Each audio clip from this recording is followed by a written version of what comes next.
Hey, what's up guys? Joker here. Today we're going to be taking a look at the GTX 970 SSC edition from EVGA, which stands for Super Clocked. I guess the Super Clocked edition wasn't enough for EVGA. They had to go and bump up the clock a little bit more, but there's more to the story than that because they actually reworked the entire cooler on this card from their original design for the 970 at launch. There were a lot of issues reported from review outlets as well as users on Reddit and forums where the 3 copper heat pipes on the inside of the heatsink were not actually making full direct contact with the GPU, which was causing some GPU performance and temperature issues.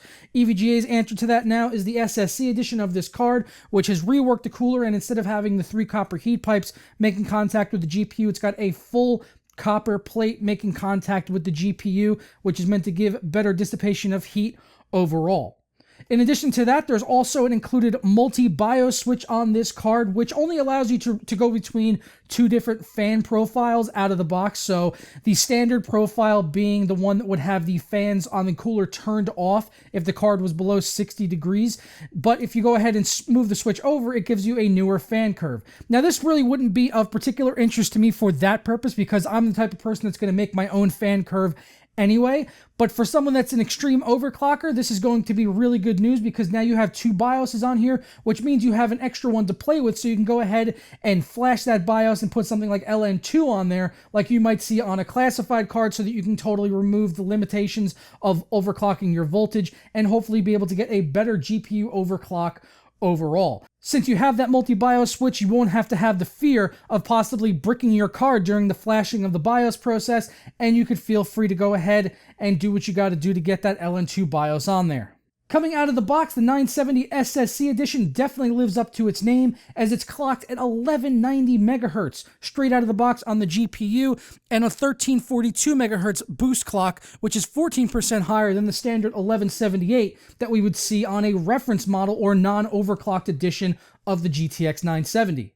While the internal components of the cooling heatsink have changed dramatically between the original 970 and the 970 SSC, the outside has not changed at all. It's still got the standard black and blue ACX cooler that they had on the 970 at launch. The only addition is they've added the SSC naming moniker along the side of the card. They unfortunately haven't decided to include a backplate on this card, which is something I would have liked to have seen. I would have liked to have seen that nice EVGA backplate going across here, but they didn't include that on this edition of the card, and it kind of leaves me scratching my head as to why they would do that, because I don't know, I like backplates on my GPUs. That's just something that I'm particularly fond of, and when you're getting something like this, like a super clocked card, it's kind of one of those nice features that I would like to see included on a special edition card like this.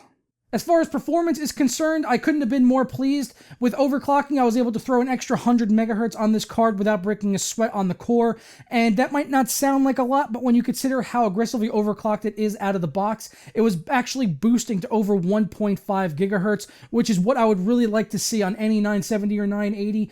Being able to get over that 1.5 gigahertz is just really choice, and I like the performance that I see within that range, and it gives you a nice boost in performance as well.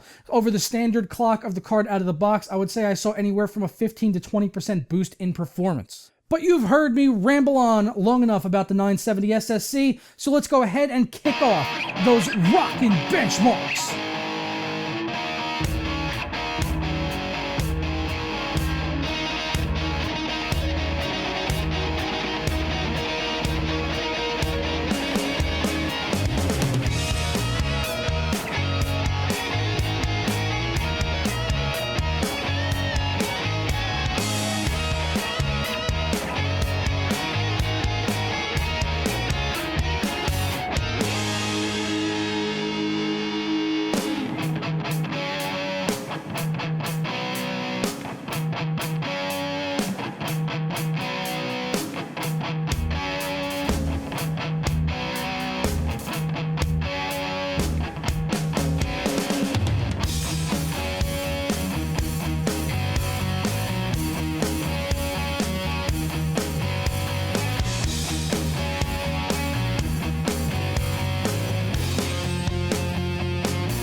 So as you can see there, the 970 is doing really well, even matched up against the GTX 980, its older brother, which is about $150 more than any 970 you're going to find on the market. It really is a great card for 1080p gaming, and if you go out and pick one of these up for 1080, then you can be confident you're going to be able to run the majority of modern titles at high to ultra settings at 1080p and 60 frames per second without breaking a sweat. There are some games like Witcher 3 with everything cranked up like Hairworks where you're not going to see 60 FPS, but quickly turning off Hairworks got me around 45 to 50 FPS on average with everything else maxed out. And if you did want to get that solid 60, then there are a few more options in there like sharpening and your depth of field that you can go ahead and tweak a little bit to help boost up that performance more so that you could get a constant 60 FPS in a modern title like Witcher 3 or GTA 5.